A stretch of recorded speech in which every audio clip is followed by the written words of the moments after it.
At the end of the day, it's not about what you have or even what you've accomplished. It's about what you've done with those accomplishments. It's about who you've lifted up, who you've made better. It's about what you've given back. Denzel Washington. Welcome to Inspire Vision. Our sole purpose is to elevate the lives of others and to inspire you to do the same. Catherine, welcome to the show. Thank you, Doug, very much indeed. Oh, I'm really pleased to have you on the show. As I've read some more about what you're doing, and obviously you have an incredible podcast yourself. I find it fascinating, and I think this is going to be a interesting discussion. What I'd love for you to do is to share with the audience who you are, and maybe the story behind how you got to this point. Okay, well, I was born to a very interesting alternative couple. My father's name was Douglas, actually. Oh, wow. So that's a name that's been very present for me all my life. And they were kind of unusual in the sense that they were anti-establishment, free-thinking, alternative, bohemian, natural health, you know, all that kind of thing, which meant right from the very beginning, I was encouraged to question things, and I was encouraged to try to take responsibility for myself, which to me was not always good news at the age of 6, and also to see the possibility of celebration in life. There was my parents were Scots as well as being very alternative, and the Scots, I don't know if you know them very well, are probably partly to do with living in a very hostile environment with all the mountains and the rain. But they've got this extraordinary sense of humor of, we're going to have fun no matter what, no matter how bad it gets. We're going to, every crisis can be turned into a game, you know. And so that was my roots, really. And I think from there on, I kind of ricocheted back and forth between following that particular lead and going deeper and deeper into all of the wonderful unfoldings that can occur from that. And the other side of the extreme, all the usual problems and issues of, I'm a child, does nobody like me at school? You know, is someone bullying me? Am I being bossy or am I just being assertive? You know, all of the stuff, you know, adolescent, all the stuff in adolescent, all of the stuff everybody has. So I had, having that kind of interesting background didn't save me from all of the developmental experiences that we're all exposed to. I did actually at one point in kind of entertain the illusion that it's possible to get rid of all the baggage, you know, that it's possible to rise above all of these human concerns and ego issues, etc. And for several years, I tried to just get rid of them all until I realized that this was a really stupid endeavor, utterly impossible. And besides, why bother? It's not really, and it's, you know, so I went through all of that as well. So I've now landed at a place where I'm working with people doing quite a lot of group work. I think a lot of people at the moment are looking for connection, community, group support, yes, group exploration, particularly after the last few years that were very isolating for a lot of people. And people are kind of trying to soak up some love, you know, in whatever context that might be. And also doing one-to-one transformative coaching work. And I'm kind of integrating a number of different threads that have run through that I've become interested in and immersed in my life. And one of those is the humanistic psychology thread of, you know, we all have the possibility, at least, of choosing what we want to do with our lives and choosing our own growth, and that we do naturally want to grow and that we will naturally heal, unless, you know, that whole kind of thrust. Right.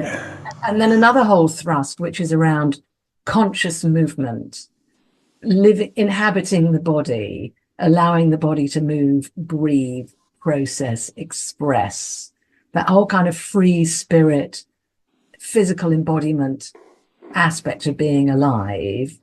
And the third one being about energy and spirituality, you know, consciousness, I've done a lot of work with energy healing modalities, and I'm still working with one of those now.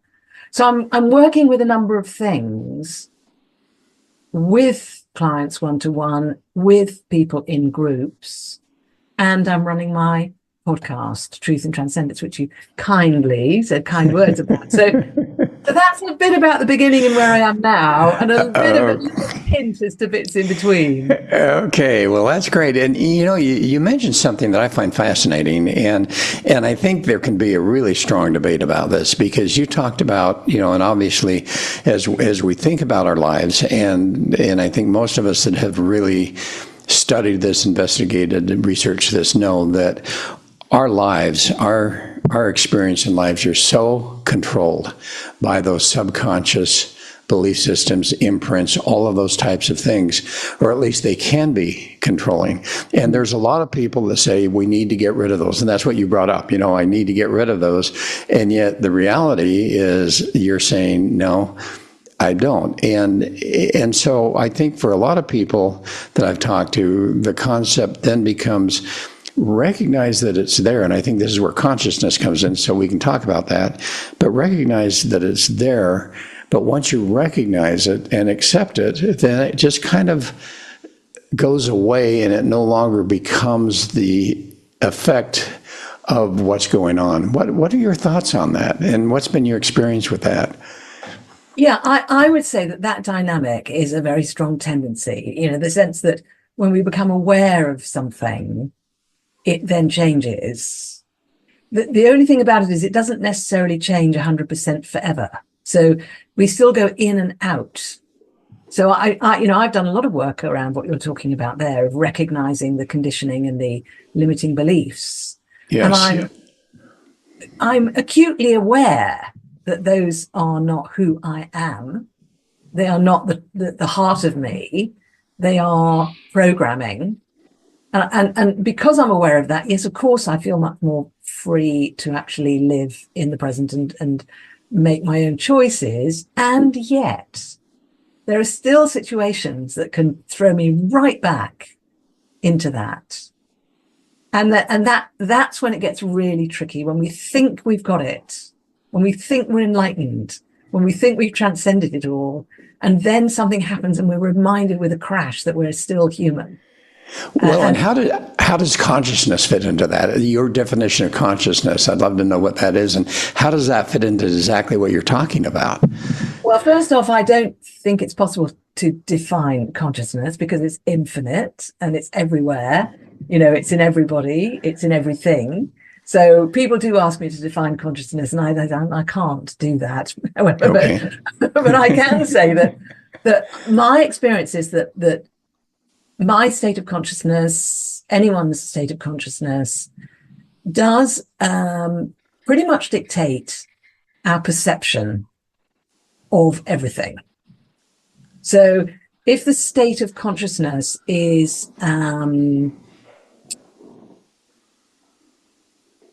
a state of equanimity, a state of acceptance, a state of love, a state of devotion to the divine, when we're in that state of consciousness, everything that happens to us feels and is experienced completely differently from when we are in a completely different state of consciousness. And equally, our state of consciousness actually dictates how the body functions. There are some people who have this kind of wonderful glow about them and who never seem to get sick. And it's something to do with the fact that state of consciousness actually supports the body functioning as it's supposed to, rather than interfering. Because when we get all tangled up in the self-limiting beliefs, we can literally cause tensions and blockages within the body, which can actually make us sick and eventually kill us. And that's a very extreme way of describing it. Well, yeah, and as you talk about, from what I'm hearing, as you're talking about quote, state of consciousness, what I'm really hearing you say is that consciousness, we're not going to define that. We could talk about awareness and all of that, but the reality is that there are different levels of the state of consciousness is what, if I'm hearing what you're saying right, it's kind of like a ladder. Are we on the first step, right at the bottom, or are we much higher? And is that kind of what you're trying to talk about, that we all have a certain state of consciousness, and depending on the level of that state of consciousness determines to some degree our experience in life? Absolutely. And we move between different states of consciousness much more easily than we think. Our state of consciousness can just shift just like that. But the thing about it is, when we're really conscious and aware and in the present, we recognize that experience, and it's absolutely wonderful. We know we're there. When we're not there, we don't realize we're not there. Because we're not there. Because we're not there. so this whole sort of weird mystery thing that goes on. So if we're not at that higher level, we don't even know that we're not at that higher level. That's type right. of thing. In order to know, we would have to be at the higher level in order to be able to be aware at which level we were at. You know. So I think the best thing we can do is to sort of practice paying attention. Practice. Well, there's all sorts of practices that help us to kind of drop into our experience, drop into being present. I went to yoga this morning, and this particular lady, who I've only just started going to, is very good at having us do really, really simple physical movements that actually help us to come into a different state of awareness. And she says at the beginning, you can't practice the state of awareness, according to her theory, but you can practice the physical movement, and that will shift your awareness. Do we understand how that happens? No. Does it matter? No. What matters is you're kind of open-heartedly, we're opening ourselves to the possibility of shifting the consciousness. Okay, so for those of us that are at that lower level of consciousness, and we don't even know we're at the lower level, how do you help us to be able to move up to that higher level, to where we actually are conscious enough to know that we're conscious? Well, do you know what? I think an awful lot of people are actually on that path now, and probably most of the people listening to this podcast are actually on that path, in the sense that, a lot of people have been to retreats. They've been to yoga, for example. They've meditated. They've done conscious dance. They've done weird sort of water treatments, all sorts of things that we've done. And I think for each of us, there are things that kind of really resonate. And I would always recommend to people, look out for the things that really resonate. If you try something and it really resonates, weave it into your life, integrate it into your life so it becomes part of your lifestyle. Don't say, God, that really blew my mind. Right, let's just go back to my life and ignore I ever did it, which is sadly what many of us have done in the past. And if you try something and it doesn't really resonate, leave it. Well, and you talk about different things. One of the things you really hit on is meditation. And, even yoga is a part of meditation. But, I happen to meditate. I try to meditate every day. Sometimes I don't get a chance to do that. But how much does meditation, for instance, let's talk about the different areas you said that people could find that resonate with them. Let's talk about a few of those that you have understood to be helpful to people. I'm working at the moment with an energy modality called Peloa. I don't know. That's it? No, I've not heard of it. It's quite new over here. It's out of Australia. Mm-hmm. It was channeled by the founder about 20 years ago, 21 years now, and just came to the UK 6 years ago. And there's about 3 or 4 practitioners in the US. Right, so it's really, really, really early. It's an energy technique, and it's a consciousness modality. So in order to practice that, you find a practitioner and you have a treatment. It's like a 60-minute treatment. It's hands-off, and it can be distant or in person. Now, how that works is that the Peloa energy, and I'm going to use terms which might sound a bit new agey, okay, but the Peloa energy comes directly from source. It's like a very fine, very powerful energy. And in this particular practice, the practitioner doesn't direct the energy at all. The energy doesn't come through the practitioner. They don't channel it. They just literally, they are like a kind of introductory agent. They just go, Pellower, Doug. Let's say you're having a treatment. Pellower, Doug, Doug, Pellower.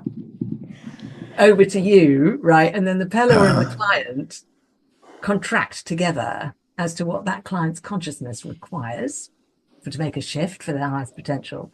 And the Pellower delivers that, whatever it is. Okay, So, but obviously, as my guide, you are saying some things to help me to learn to integrate with that Pellowa, right? no, absolutely not. No.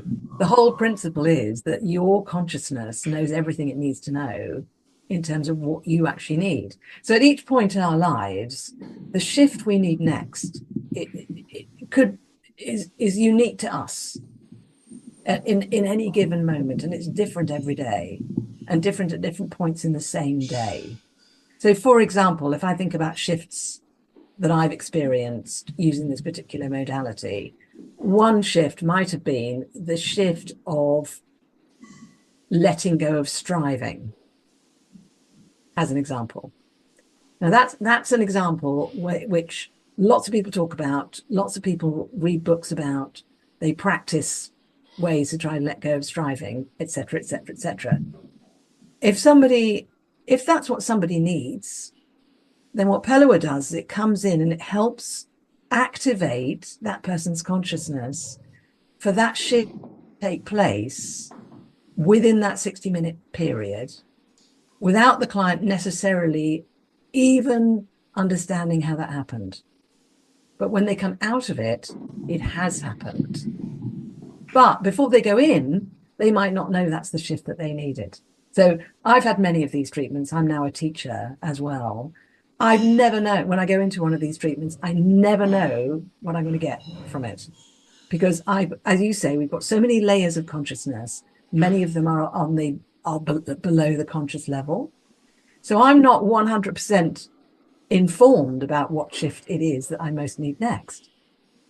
But if I'm prepared to trust and go, okay, I'm just going to subject myself to this and just receive and just allow this energy to come in, interact with my consciousness, activate the shift and see what happens, then you see what happens. So this is for people who are willing and have the capacity to kind of be that receptive, to just let it. It's not for everybody. See what I mean? I'm saying for some people, they would hear me saying that and they go, no. I'm just not even, no. Just no, right? And other people will listen to that and think, what, you mean all I have to do is lie there and just be receptive for an hour and then just receive the gift I'm given through the experience? Other people are going to go, yeah, yes, please. So do you remember? So I'm probably fitting in between one of those because if you say, all right, receive Pellowa, and I'm sitting here going, had your coffee. Yeah. So the reality is that do you just say a few words and then you're quiet for the hour, or is there some things that you say during the course of it, or how does it? There's no speaking. And how do you get them to the point that they are receptive and they can start to sense it? The gauge of the readiness is that the person has told me they want the treatment, and they've paid for it. Okay. Because the idea is that each person is in charge of themselves. So if they decide they want to do it, that's consent. And if they've paid for it, or they've agreed to pay for it at the end of the session, whatever, that's them placing a value on it and a value on themselves in that regard. All right. So if someone says, as you said, there's some that say, no, I don't want anything to do with it. What's my next choice? What are some of the other choices I have to be able to develop that elevated level of consciousness? So another example is conscious dance. So in conscious dance, what are you familiar with conscious dance or I'm ecstatic? not. Okay, fair enough. So you will be in a minute. Okay. So for most of our lives, we're either just not aware what we're doing with our bodies at all, or we're using our body in repetitive, the same way. Like you're looking at a screen, you're sitting on a chair, you're using your body to walk to the bathroom and back, walk to the kitchen, walk to the car, drive in the car.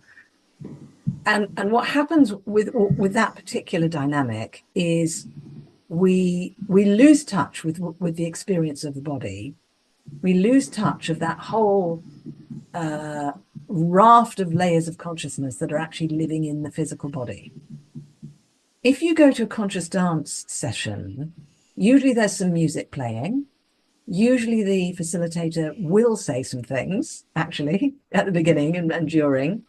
And what you're encouraged to do is let go into movement and just simply allow the body to move exactly as it wishes to, without planning it, without trying to follow any steps, just completely just following and seeing what happens. Again, it's quite receptive, but to some people this is more acceptable, accessible than something like Pellewa, because Right. I'm in a room, I've got my eyes open, I'm moving my body, right? What's the worst that could happen?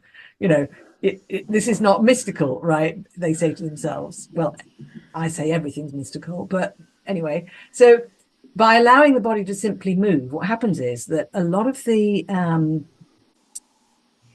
experiences and thought forms and emotions and so forth that are held inside the body, which can be accessed through meditation, can be accessed working with Pellewa, but can be accessed through movement. As you move the body, as the energy moves around the body, because it's not a planned, choreographed movement, it's organic. What tends to happen is that the things that need to be released get released. And the things that want to sort of come out as an expression, let's say an expression of joy or creativity or color or vibrancy, that is then permitted to come out because there's no restriction on the movement. Now, I've known people who've used just that modality and that alone for decades to achieve extraordinary shifts in consciousness. Okay, and that sounds interesting. And then you mentioned meditation. How do people? Because I think a lot of people that are listening to this would probably lean more towards meditation if they really knew how to do it and how that can work. Can you share a little bit about your experience with meditation and how that can help people? Yes, I really like the expression meditative state, as opposed to doing meditation. I think you mentioned earlier a distinction between being and doing. Yes, absolutely. And that whole, the minute we try to sort of do meditation, we're then, I heard someone saying once, it's not a competitive sport. It's a beingness that we're seeking to do. So I think that's the first thing in the mind, to think, can I drop into a meditative state? Can I release myself into that? And then just simply sitting there and just letting go of trying to do anything at all in the mind, not trying to do anything at all with the emotions, just simply observing. To me, that's level one of meditation. To me, that's the first piece in terms of meditation. And for many people, that on its own is quite an accomplishment. Yes. And then there are various other layers, like another one being the one with a focus, where you choose a focus, whether it's a candle flame, whether it's a particular idea, whether it's a particular quality, whatever it might be, that focus and coming back to focus, coming back to focus, coming back to focus, coming back to focus is a powerful training for the mind and for the being. So that's very different from the just dropping in and just watching, And then another one that is very powerful is journaling, which is a form of meditation. And in journaling, it's We are just, it's a discipline of putting into words on paper or scribbles or doodles or images, doesn't matter, whatever's going through the mind, and just not censoring it, not trying to control it, not trying to package it, just literally flooding it all out onto the paper. That's a wonderful practice, because again, that's another way of letting go of the ego control, letting go of trying to package ourselves into this sort of, I'm going to say male principle, but I'm talking about the structure principle, the intentional principle, the doing principle, letting go of that, which often when people meditate, that's what they're trying to do. They're trying to kind of open up to the more flowing side of themselves. So those are just some examples. Yeah, and you keep mentioning ego, and I find that a fascinating concept. We talk about ego, and you talk about trying to eliminate that desiring and so forth. But really, the ego is the thing that really is causing so much trouble in our life, because we're desiring this, we're wishing we had this, we wish we could be this, all of those types of things. And yet, if we're able to control that ego to the point where it no longer fits into that realm, but rather it's just there to truly help us to live the type of life that we want to live, it makes a difference. What are your thoughts about the ego? I know that Eckhart Tolle talks about that a lot in his books. I don't know if you've read those, but any thoughts on you? You keep bringing up ego, so talk a little bit about ego. Yes. So, well, ego is there for a very good reason. We need it. Yeah. We need to have an identity. We are incarnate in a physical body right now. And so, in order to manage that and manage life, we do need ego. And I think what you're saying is that we don't want ego to take over. We don't want ego to run the life. We want it to be a facility that we have for our lives. And one of the great ways to do that, I think, is to give it a project. Give it a project, and it'll be happy, right? Because it wants to be doing a project. It's quite resourceful, the ego. It's quite clever. So just give it a project. So the project could be, I'm going to refurbish my house, or the project could be, I'm going to launch a new workshop, or the project could be, I'm going to practice 8 different types of meditation by the end of the month, right? So these can be, you can use your ego to actually strengthen a choice that you want to make, but where the choice is coming from spirit or from heart, not from ego. So it's almost like you trick the ego. You trick the ego into being the servant as opposed to being the master. Well, and a lot of it depends on the purpose behind that. So, for instance, you say, one thing would be, let's fix up the house. Well, if the ego is saying, let's fix up the house because it'll be more comfortable for my children, for my family, we'll find greater peace here, that's the ego not really controlling you. If you say, I want to fix up my house because I want people to see how cool my house is, and, you really show them how cool I am and my family is, all of a sudden, the ego is entirely different. And so in my mind, really the purpose behind those activities really determine whether we're using the ego in a healthy way or whether we're using it in an unhealthy way. Yeah, well, or shall we say in service to our highest good, really. Yes. I mean, because you can tell that example with a house, I think, is a good one, because I've refurbished houses myself, and I've done it for both those two different reasons on different occasions, actually. Oh, we all have. I had an apartment that was like, hey, this is going to look really amazing and impressive, right? And it did, to be fair, but it lacked heart, and where I am now, I part of, I want it to be welcoming to people. I wanted to, there was a whole number of things I wanted for it. I want it to support me to do the work I want to do, to help people, etc. So the feeling in this property I'm in now is completely different. And I've been to other people's properties, where, let's say, someone spent a fortune, and you walk in and you think, I can't get comfortable in here. I can't get comfortable. Okay, there's nothing wrong with the cushions, right? I just don't feel. And another place, which might be a lot less impressive, but which is full of heart. It's interesting how we feel that energy, isn't it? I mean, from someone else, you actually feel the energy of that, quote, ego, whether it's one of empowerment and kindness and love, or whether it's one of, that I'm important, I'm good, I'm better, that type of thing. So the energy is fascinating. So here's a question that does come to my mind. As we think about consciousness, how does curiosity and inquiry come into that? And do you have to reach a certain level of consciousness, healthy consciousness, in order to be able to start really getting curious, inquiring what's going on, and how does that make a difference in our lives? I would say that curiosity and inquiry are our birthright. We're born with those.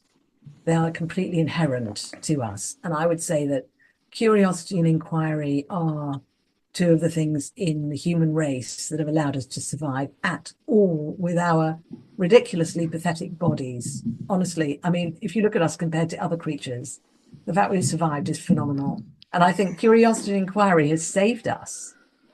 Unfortunately, I think as we go through life, and we take on conditioning and self-limiting beliefs and so forth, those two things can get masked and can kind of we can get a bit sort of disconnected from that side of Yes. curiosity and inquiry. And I think when we kind of clear away the dross, in our lives of, I don't know, situations that aren't very authentic, or situations that don't serve us, or where we are not serving others, or, when we kind of clear that stuff away and we invest in our consciousness and our awareness and so forth, I think curiosity and inquiry tend to become much more vivid again. I mean, I've seen this over and over, where someone's come to work with me and they've said, one of the things they've said is, oh, no, I'm not a creative person. No, curiosity, not really. No. And they start working and they start clearing stuff out that needs clearing out, and they start recognizing their strengths and celebrating those more, taking pleasure in those, using them more fully. Before we know it, they become really inventive and curious and inquiring, and they say, what have you done to me? I'm just really curious all the time now. And I go, no, it was in there before. I haven't done anything to you. I haven't kind of spiked your coffee. It was already in there. It's just, it was covered up. Someone used to call it layers of peanut butter. Covered in layers of peanut butter. So you can't sort of find the sort of innocent, inquiring, creative spirit that's in there, in all of us.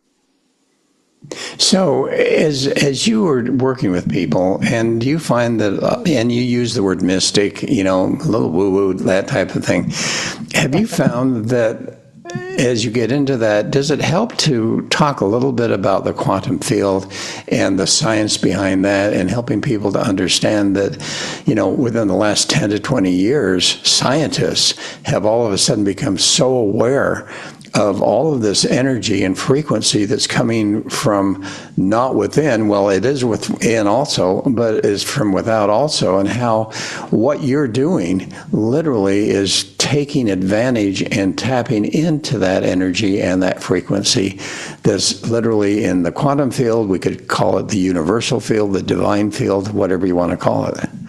Yeah. Yes, I don't use that language very much myself. Although I love it. I think there are people much more well-informed than I talking about that particular, how can I put it, way of describing it. I do talk about universe, and I do think it's very useful and very helpful. And particularly for some people who've got what you might call a technical mind. Yes. That kind of thing. It's very helpful for them to hang it on structures like that. And for that reason, I'm delighted there are so many wonderful people now doing this work. I've had people on my podcast who are very, very good at talking about it in that particular way, usually men, interestingly. And it's I think I celebrate it. I think it's fantastic. I tend to not talk so much about defining terms. I think something I do find, though, when I'm working with people is sometimes they come up with defining terms for what they're learning and what they're experiencing. And that then they've got their own terms, which might be, quantum, etc., or it might be sort of word that they've come up with or invented Right. themselves, right? So I tend to be more a facilitator of people finding the words more than giving them the words, if that makes sense. Well, yeah, and you talk about men, and you're right.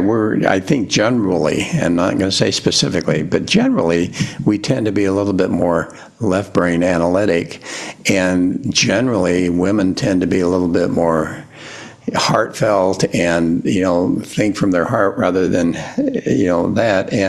And so I find that, yes, in my case particularly, since I come from a scientific background, for me, as I started to hear and learn about all of this stuff, I'm thinking, this sounds really fascinating, but I want to know the science behind it. Yeah, and I think that's fantastic. And as I've studied it, what has happened is for me, it has actually moved into a situation of as you say, the divinity, the universal part of it. And all of a sudden we begin to really understand that what you're doing, what other people are doing, and when we're meditating, when we're doing all of those types of things, that we're really tapping into a power, a frequency, and energy that exists. And it works. And I think for people to be able to move forward and go through whatever process they seem to resonate with, there has to be that initial belief system that this is going to work for me.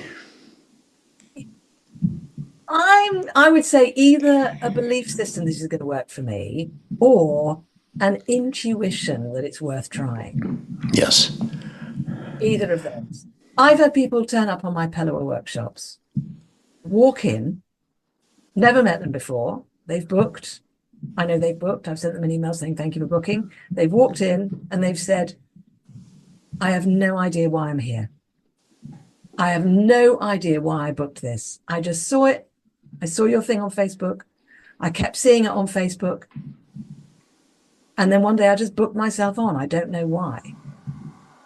Right? And I always say to them, well, it's your higher self that's brought you here. And your higher self is very clever. So you're going to be fine. I love that because you talk about intuition, and I was just on a podcast the other day interviewing someone, and they were talking very much about intuition, and I find that people sometimes don't recognize how important and how valuable intuition is. How do you help someone to be able to tap into that intuitive state that allows them to be able to move forward without having to always be the scientific mind? Well, it's a journey, really.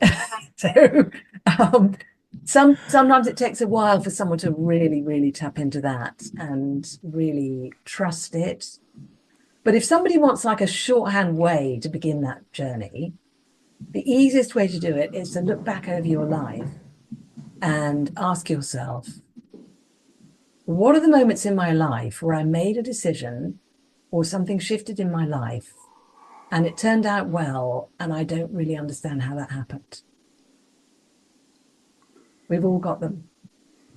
Yes. Now, those moments are usually moments where we followed our intuition without necessarily waiting for a scientific explanation for the decision we were making.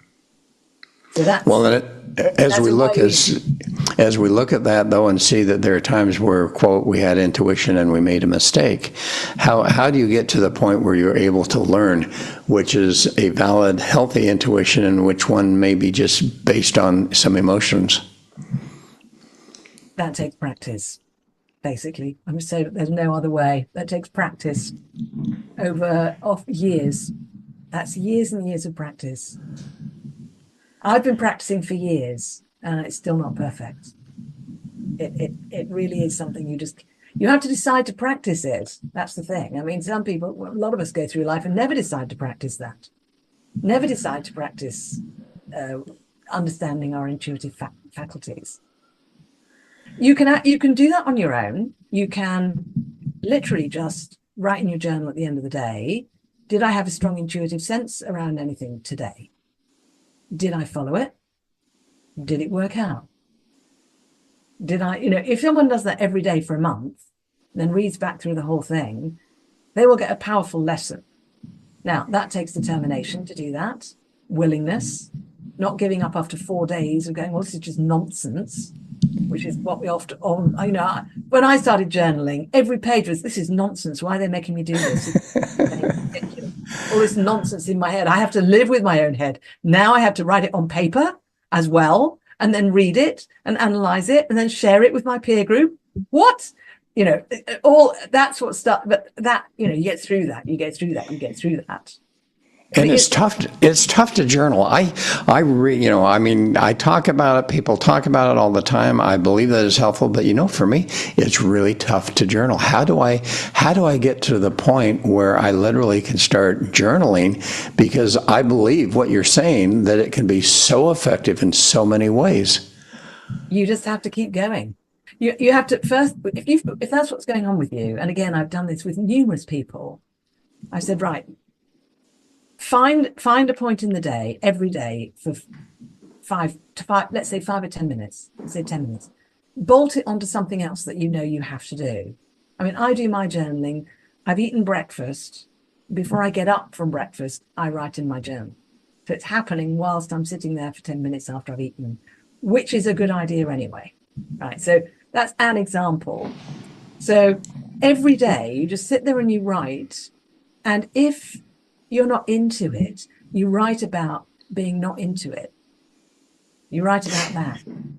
And what do you write about when you're journaling? For instance, now, when I say I don't journal, practically every day, but at least every week, I am sitting and writing down thoughts that I've had, perhaps is it intentionally to be a blog or those type of things.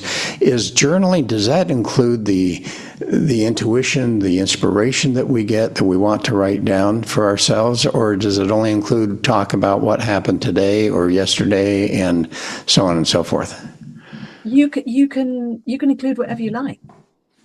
I think the first kind of barrier to get through is the barrier of resistance to doing it at all. That's the first thing people have to encounter. And if people are willing to explore that resistance, they will encounter all of those other things, because that resistance is the reason resistance is so difficult to get through is because it's made of many things all bound in together. So the more we write about our resistance, the more we find out what it's about. So someone might find out that part of their resistance to journaling is that they were overly criticized as a child for the way they wrote, their handwriting, or criticized for the content of their writing, or because they believe that people who write in journals are new agey and a bit suspect, or because they think, I'm a mature adult now, I shouldn't have to do this, or they think they're too busy.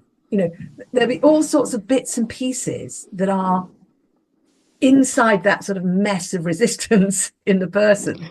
And by writing about that, and you start to get the other thing, of course, is if you hire a coach to help you, you actually, in a coaching session, let's say you have a coaching session once a week, you can say to the coach, I want to get into journaling. The coach will say, great, I will help you do that. I will teach you how to do it. I will have you do some journaling while you're in the session, and then discuss with me how you experience that. So is there a difference? Is there a difference between journaling typing versus handwriting? I personally think there is a difference. I know that these days a lot of people are more comfortable with typing. Mm-hmm. I've actually tried both for journaling, just as an experiment. And for me, handwriting is much more organic, because the thing with handwriting is that the shape of the writing and the way the writing is slanting and the size of it and the way it sits on the page is so flexible. And that's very helpful, I think.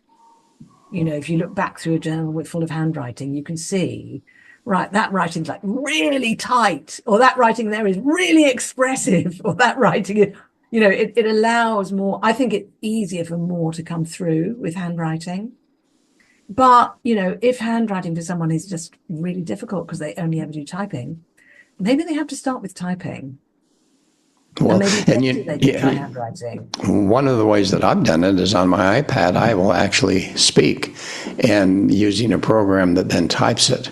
And I find then that's even more fulfilling for me because I'm really speaking the words that are coming to my heart. And as that goes onto the screen, it's like, oh, wow. Okay, that's what I really feel. In fact, I find that when I do that, more genuine feelings come out than when I'm sitting either handwriting or typing. But anyway, here we are, and oh my goodness, time has gone by. And we have had a chance to talk about so many incredible things. As we close, Catherine, what would be a message that you'd like to share with the audience that you think could be something that will stay with them after they finish listening today? I think, kind of inspired by our conversation today, I'd like to say that nobody actually has to change. Most of us are really great as we are, and that the motive to try and make ourselves be better is worth questioning. So even if someone just next time they would decided that there's something wrong with them, they've got to get better, even if they just question that, that can be incredibly liberating and transforming for somebody. And the second thing I'd like to say is give things a try, trust your intuition of what you want to try, and trust your intuition as to whether it resonates with you or not. So all right. How do people find you? They can tune into my podcast. They'll be very welcome. It's Truth and Transcendence. Or they can go to my website, which is beingspace.world. Okay, and spell that out for me. BEINGSPACE.WORLD. Wonderful. Catherine, thanks so much. This has been fascinating. Thank you. I've had so much fun. Thank you very much. Oh, and I have too. Folks, thanks for listening. And I hope you've really enjoyed this and reach out and get a little bit more information. I think you'll find it very valuable. This is Dr. Doug saying, have a wonderful time and namaste.